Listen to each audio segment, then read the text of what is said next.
नमस्कार दर्शकों, मैं जितेंद्र गुप्ता। आप देख रहे हैं स्टार सिटी न्यूज़। मैं इस वक्त मौजूद हूं वजीरपुर विधानसभा के निमड़ी मंडल वार्ड में। हमारे साथ भाजपा नेता उदय सिंह रिडला जी इस वक्त मौजूद हैं।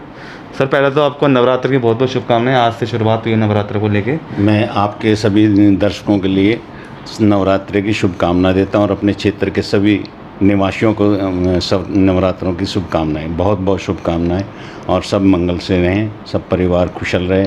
मगर कोरोना कार्यकाल में जी मास्क का उपयोग ज़रूर करें जी और थोड़ा सा लोगों से बच के रहें, भीड़ भाड़ से बच के रहें, भीड़ में ना जाएं। जी सर। थोड़ा सा मास्क का ज़्यादा उपयोग करें। अच्छा उदय सिंह जी, हम आपसे आज मिलने आए, कुछ आपके जीवन परिचय के बारे में जान लेते हैं सर, कि आपके जीवन का जो शुरुआती हुई दौर आपका कैसे शुरुआत हुआ। सर, मैं यहाँ ये अपने जय कॉलोनी में निमड़ी में जो हमारा स्कूल जी। पढ़ता, मैं यहाँ पढ़ता था। अच्छा, पहली से मैंने पढ़ाई यहीं से शुरू करी है, निमड़ी से। कहाँ तक सर? नहीं, मैंने यहाँ से 8वीं करी थी। अच्छा, उसके बाद फिर 8वीं के बाद मैंने 10वीं करी है। तो 10वीं कहाँ कहाँ की थी आपने? 10वीं मैंने नारायणी से की थी। नरेंद्र से? हाँ, क्योंकि मैं पटेल नगर कुछ दिन रहा था। Okay okay. हाँ, तो इसलिए वहाँ से करनी पड़ी मुझे। तो सर आपका सर्कल, आपका माहौल कैसा रहा फिर? मेहनत तो जीवन में आदमी करनी पड़ती, तभी आदमी सक्सेसफुल होता है, ऐसे कुछ नहीं होता। बिल्कुल सर। मैंने बहुत संघर्ष किया, बहुत मेहनत की है मैंने अपने जीवन में। हमारे घर की स्थिति बहुत ख़राब थी। अच्छा। हालांकि मेरे माँ बाप नौकरी करते थे, पर मैं जो था पढ़ता था। जी। पढ़ने के बाद मुझे लगता था घर की कमज़ोरी हालत देख करके मुझे लगता था कहीं ना कहीं मुझे कुछ करना चाहिए। अच्छा। तो मैं अपने काम में कहीं ना कहीं ऐसा करता था कि कुछ सर्कल मेरा ऐसा मिल गया जिसके साथ मैं उनके साथ काम करने लगा। अच्छा अच्छा। तो मुझे थोड़े से पैसे मिलते थे, ओके। सिर्फ 300 रुपये मिलते थे। सुबह जाता था, दोपहर को जाता, स्कूल के बाद में जाता था और फिर वहाँ पे जाके रात भर काम करते थे। ओके। हाँ, काम करके फिर वहाँ से जो पैसे मिलते थे वो माँ बाप को ला के देना होते थे। तो कैसे करते थे सर इस चीज़ को लेकर, पालन पोषण घर का इतने कम? हाँ, तो यही मैं बता रहा हूँ ना कि माँ बाप तो सर्विस में थे, मगर कुछ चल नहीं रहा था हमारा, जो कि स्थिति हमारी फिर भी डामाडोल थी, क्योंकि बहन भाई हम ज़्यादा थे। अच्छा। बहन भाई हम 4 भाई थे और 2 बहनें थी, 6 परिवार के वो, और माँ बाप 8 लोग थे। 8 लोगों का चलना बड़ा मुश्किल था। अच्छा अच्छा। हाँ, तो इसलिए बड़ा मैदान में तब बड़े की जिम्मेवारी बनती है। वो छोटी सी उम्र में ही मेरे को लग गया था कि नहीं, करना पड़ेगा कुछ ना सर कुछ। आज जो आप इस मुकाम तक पहुँचे हैं, कैसे पहुँचे, कुछ बताएंगे? इस विषय में यही है कि हल्की उम्र में जब आदमी रेगुलर काम करता है ना और रूटीन बन जाता है उसका, चाहे उसको कुछ मिले ना मिले, पर उसका एक चैनल बन गया, वो चलने लग गया। तो चलता रहा, मैं चलता रहा। जैसे जैसे मुझे रास्ता मिलता गया, काम करता रहा। मैंने बहुत मेहनत की है। अच्छा। हाँ, मैंने ये डेकोरेशन का काम किया जी। 3 व्हीलर चलाया मैंने, 3 3 व्हीलर थे मेरे पास। आज आप क्या कर रहे हैं सर आज के समय? आज तो मैं दिल्ली के अंदर MCD की सोसाइटी चला रहा हूँ। अरे क्या बात। दिल्ली के अंदर MCD की सोसाइटी है, जिसका जो सोसाइटी सफाई कर्मचारी जो परमानेंट कर्मचारी हैं उनको लोन देती है। अच्छा। 1.5 लाख रुपए तक, जी जी। जिनके ब्याह, शादी, मकान, भात, छूछक, उनमें ये हम उनको देते हैं। अच्छा अच्छा। है हमारे समाज की, वाल्मीकि समाज के लिए, वाल्मीकि समाज के। सिर्फ वाल्मीकि समाज को जो सफाई कर्मचारी परमानेंट, वो MCD से उनको के माध्यम से दिया जाता है। अच्छा। कि एसएस वेरीफाई करता है कि ये मेरा सफाई कर्मचारी है, हम तब फार्म भर के उसको लोन दे देते हैं। सर आप जैसे वाल्मीकि समाज से हैं, कुछ वाल्मीकि समाज के जो भी पिछड़े वर्ग लोग होते हैं, शिक्षा से वंचित होते हैं, तो उनको लेके भी आपकी कोई एक्टिविटी रही है? नहीं, जो तो मदद तो करते हैं हम हमें पता लगता है कि हमारे वाल्मीकि समाज के करना तो हमें सबके लिए पड़ता है। सामाजिक आदमी होता है, उसको सबके लिए करना पड़ता है। पर जब ये पता लग जाए कि हमारा वाल्मीकि समाज का है, तो जो मदद हमसे हो सकती है, जिस क्षेत्र में भी हम आज जिस क्षेत्र में भी फ़ोन करते हैं, चाहे कोई मैटर आ गया, किसी तरह का ही कोई मैटर आ गया। एक तो हमारे को ये BJP में जो इतना अच्छा पद मेरे को दिया था, राष्ट्रीय प्रभारी सफाई कामगार संवाद SC मोर्चा, अच्छा अच्छा। ये मेरे को पद मिला। इससे मेरे को ना फ़ोन करने में किसी को दिक्कत नहीं होती। जी। मैं किसी प्रदेश में ही फ़ोन कर देता हूँ तो मेरा काम हो जाता है। मुझे पता लगना चाहिए ये आदमी कमज़ोर है और बेचारा कुछ नहीं कर पा रहा है, इसका कोई मदद नहीं कर रहा है, तो उसके लिए मैं इस तरह से मदद कर देता हूँ। वो मदद कर देता हूँ तो दुआएं हमें मिलती हैं उसकी। हाँ, दुआएं मिलती हैं, यही बहुत भगवान का प्रसाद मान के चलते हैं हम तो। जैसे 1 साल जो बीता था कोरोना संकट में, आज जैसे दोबारा संकट अब ये जैसे दिख रहा है कि भाई कोरोना बढ़ता नज़र आ रहा है। हाँ जी। लग रहा है कि आज भी काफ़ी 11,000 के करीब केस आए हैं, तो बड़ी दुख की बात है कि भाई हमारे दिल्ली के अंदर ये स्थिति कैसे बन गई है, समझ में नहीं आ रही है कि ये दिल्ली के अंदर पहले भी ऐसा नहीं हुआ है जितना आज हो रहा है। इतना गंभीर समस्या है ये तो या तो हम कहीं किसी तरह से दिल्ली सरकार विशेष करके ध्यान नहीं दे पा रही है। सर जैसे नाइट कर्फ्यू जो लगाया था सरकार ने, हाँ, इससे कहने में काबू पा सकता है ना कोरोना? नहीं, जो अब एक बात आओ, जो रात को रुक जाएंगे लोग वो सुबह कितनी डबल हो जाएंगे, वो डबल हो जाएंगे। जो दिन में आज काम करने वाले वो तो दिन में करेंगे, जो रात को करते थे वो भी दिन में तो डबल हो गए ना। अच्छा, मतलब 100 आदमी रात को चल रहे हैं तो 100 दिन में चल रहे हैं, तो 200 आदमी हो गए। एक एग्जाम्पल दे रहा हूँ मैं। वैसे आप पता नहीं कितने लोग चलते हैं दिन में दिल्ली के अंदर हैं, और रात को भी चलते हैं, तो डबल कर दिए ना दिन में। बिल्कुल सर।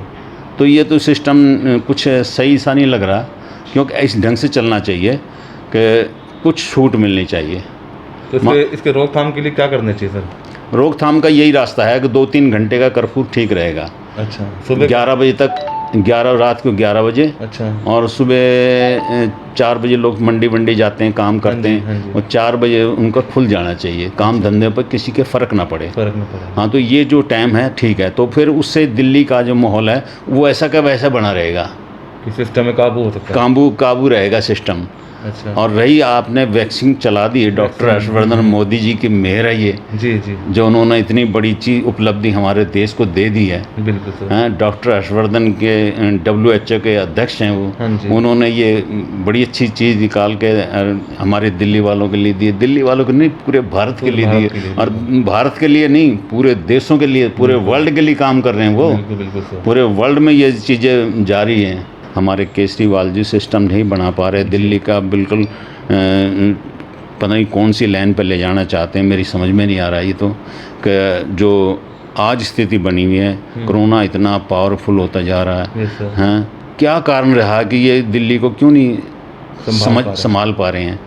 जो दिल्ली को नहीं संभाल पा रहा तो देश की क्या ख्वाब देखता है? हैं, कभी इधर भागता है, कभी उधर भागता है, कभी वहाँ मदद करने चलता है। अरे तू दिल्ली की मदद कर ले, वो सबसे बड़ी बात हो जाएगी। सर वो कहीं ना कहीं वो अपने ठेके को लेके भी कह रहे हैं कि जगह जगह RW में ठेके खोले जाएंगे। ठेके खोले कौन? इसको लेकर आदेश गुप्ता जी ने भी विरोध किया है। तो विरोध तो करने वाली बात है, कौन सी बात सही कर रहे हैं दिल्ली में? नहीं, ये कौन सी सही बात कर रहे हैं बताओ?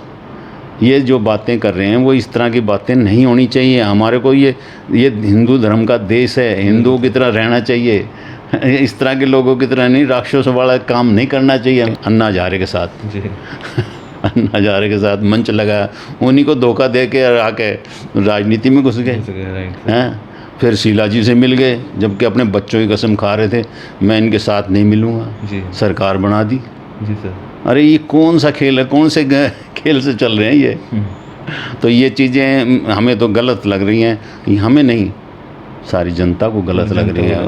पूरे भारत में इस चीज़ का विरोध हो रहा कि ये पहले तो ऐसे करते थे, मकान नहीं लूँगा, गाड़ी नहीं लूँगा, कोई चीज़ मुझे सुविधाएं नहीं चाहिए, अपने हिसाब से चलूँगा, जो मेरे पास होगा उसी में चलेंगे। आज सारी सुविधाएं इनको चाहिए, सारी सुविधाएं। जो कभी विधायक होते थे जिनके पास सही ढंग से स्कूटर भी नहीं होता था, आज कई गाड़ियां उनके पास आ गई। कितनी जल्दी में, कितना टाइम हुआ अभी दिल्ली में सरकार बनाए, कितने दिन हुए? उतने टाइम में उनके विधायकों के पास कई गाड़ियां खड़ी हो गई हैं, जिनके पास सही ढंग से किराए पे मकान में रहते थे। उन लोगों की बात कर रहा हूँ मैं। जी जी। M30 चुनाव आ रहे हैं सर, 22 में चुनाव है। क्या इस बार जनता क्या चाहती है, और आपकी कोई तैयारी चल रही है आगे तक? देखो, MCD का चुनाव तो अभी बहुत दूर है, 1 साल पड़ा अभी, पर कोरोना तो अभी बहुत नज़दीक खड़ा है। बिल्कुल सर। पहले तो हमें कोरोना देखना है ना, कोरोना से पहले लड़ना है। हाँ, तो कोरोना से लड़ना पहले बहुत ज़रूरी है। चुनाव तो अभी आते रहते हैं, जाते रहते हैं, कि चुनाव की तो ऐसी कोई बड़ी बात नहीं है। जी। और चुनाव तो अब आएंगे, सर पे आएंगे, तो भाई वो तो संभालने ही पड़ेंगे। मैं तो कांग्रेस के लिए भी कहता हूँ, आप पार्टी को कहता हूँ, बीजेपी के तो है ही हमारे। हम कहते हैं कि इसको कोरोना को किसी तरह से समाप्त करने का प्रयास करना चाहिए हमें। बिल्कुल सर। जो दिल्ली के अंदर जो हॉस्पिटलों में दिक्कत है ना आज, वो बहुत गंभीर समस्याएं हैं। और हमने जो पीछे देखी है ना, उसको तो देख के हम हैरान होते हैं कि ये हुआ तो क्या था, कि एक के ऊपर एक बेड के ऊपर लाशें डाल दी हैं, बुरी हालत कर दी है, मिलने नहीं दिया लोगों से। क्या कर रहे हैं अंदर, क्या कर रहे थे, जी ये नहीं समझ में आ रहा था कि यह अंदर हो क्या रहा है। पैसा ले रहे हैं, जी सर। 5-5 लाख रुपए, 4-4 लाख रुपए ले लिया, और उनसे उनके बॉडी दिखा भी नहीं रहे, उनकी बॉडी को पता लग रहा है को तो मर गया। अरे ये क्या हुआ?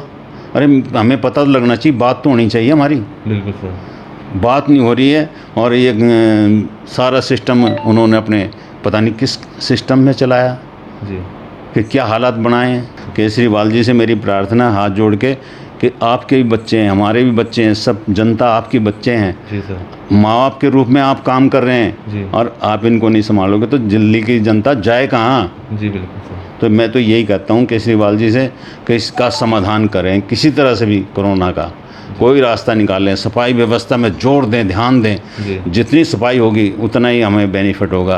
अब दिल्ली के अंदर ना ट्रैफिक इतना है, गाड़ियाँ लाइन बाय लाइन वैसी खड़ी हैं, ले लोगों ने, हाँ बढ़ती खड़ी हैं। ट्रैफिक तो है ही, ट्रैफिक तो है ही है। ट्रैफिक तो बहुत बुरी हालत है, जहाँ देखो जाम लगा पाता है, जहाँ देखो जाम लगा पाता है। जाम के कारण एक दूसरे से बिल्कुल सट जाते हैं, सट जाते हैं, तो एक उसके बीमारी लगी वो उसको लग गई। तो ये प्रॉब्लम ये प्रॉब्लम इसको सॉल्व करनी चाहिए ना, इसका कोई रास्ता निकालना चाहिए कि ट्रैफिक ना रहे, ट्रैफिक कम से कम रहे। अब मैं तो कहता हूँ कि एमसीडी में जो चुनाव जब हो तो इसको दिल्ली से बाहर करने का काम करे जनता, तभी इसका भला हो सकता है। दिल्ली की स्थिति बहुत गंभीर है। दिल्ली की गंभीर स्थिति को ठीक करने के लिए आप जनता का ही रोल होना चाहिए। ये जनता ही चाहेगी तो अच्छी सरकार लाए, ऐसी सरकार को लाए जो केंद्र की से तालमेल रहे जिसका, और तभी जाके दिल्ली फर्स्ट क्लास तरीके से चले। जो इन्होंने पेरिस का ठेकेदारी ली थी, पेरिस बना देंगे इसको, अरे तुम तो कूड़ादान बना के छोड़ दिया इसको दिल्ली को।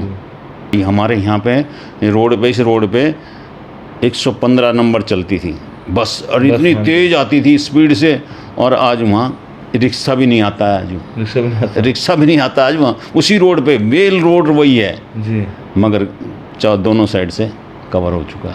बड़ी मुश्किल की बात है ये।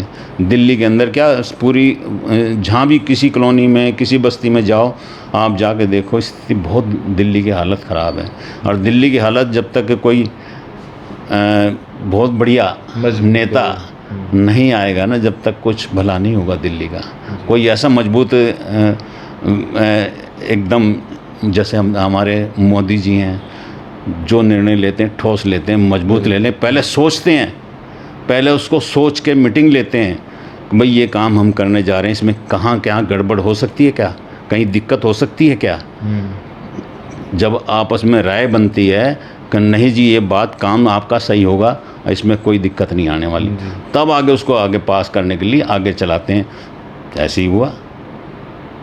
सारे जो जितने भी काम मोदी जी ने अभी किए हैं जिन देश के लिए, जैसे कश्मीर का मामला देखो, बिल्कुल सर, कश्मीर का मामला तो ऐसे हो गया चुटकियों में जी, हैं किसी को पता भी नहीं लग रहा था ढंग से। राम मंदिर का हो गया जो इतने वर्षों से चला रहा, हाँ, जिन कांग्रेस की सरकार में ये काम हुआ था, पर उसको उल्टा कर दिया उन्होंने, लटका रखा, आज तक लटका रहा था। अगर मोदी जी की सरकार नहीं बनती है तो ये मामला लटका रहता आज भी, और आगे भी पता नहीं कितने हज़ारों साल तक ऐसे चलना था ये जी सर। ये तो मोदी जी भगवान के रूप में यहाँ आए भारत के अंदर, और जिन्होंने ये नैया पार लगा दी राम जी की, जो आज अयोध्या में मंदिर का निर्माण हो रहा है। पर एक मेरी प्रार्थना है कि ये जो मंदिर बन रहा है राम मंदिर है, और राम मंदिर की जो गाथा जो महर्षि वाल्मीकि जी ने लिखी थी जी सर, महर्षि वाल्मीकि ने एक दशरथ के पुत्र राजकुमार को राम बना दिया जी, तो उसका राम यानी कि विष्णु के अवतार साबित कर दिए हैं। तो उसमें ये मैं रोल चाहता हूँ कि कुछ ना कुछ कहीं ना कहीं वाल्मीकि समाज के लोगों की भूमिका वहाँ पे होनी चाहिए। अच्छा, हाँ, उस मंदिर के अंदर।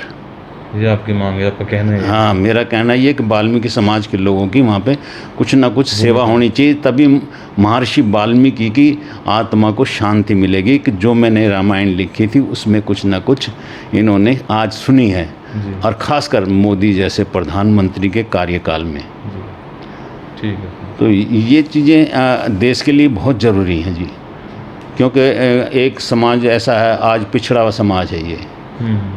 चलो अपनी तरक्की से अपने कामयाब जैसे तैसे करके हो रहा है, वो आगे चल रहा है, रेंग रेंग के आदमी चलता आगे। बिल्कुल, तो समाज ये पता नहीं कैसे कैसे किस तरह से चल रहा है, राइट। तो थोड़ा सा इसको सपोर्ट मिल जाएगी तो ये एक तरह से दौड़ने लगेगा।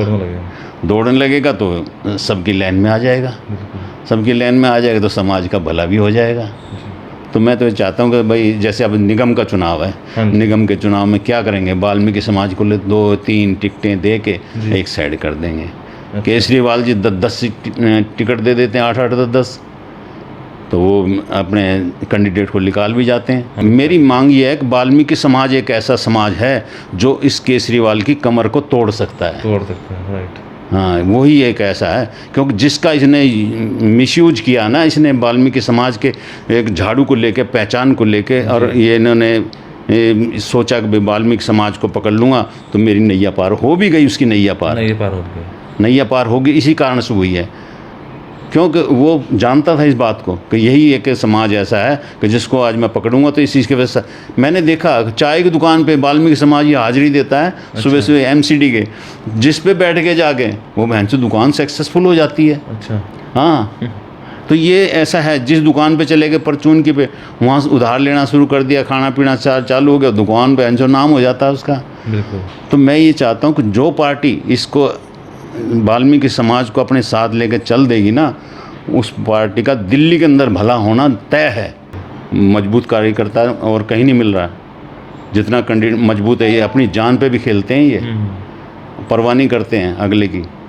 तो ये चीज़ें हैं, अगर ये पार्टी समझ ले तो इससे बढ़िया बेहतर ऑप्शन हो ही नहीं सकता। ठीक है सर, धन्यवाद आपका उदय सिंह रुडेला जी, स्टार सिटी न्यूज़ में समय देने के लिए। तो ये हमारी सीधी बात उदय सिंह रुडेला जी से, स्टार सिटी के साथ मैं जितेंद्र गुप्ता।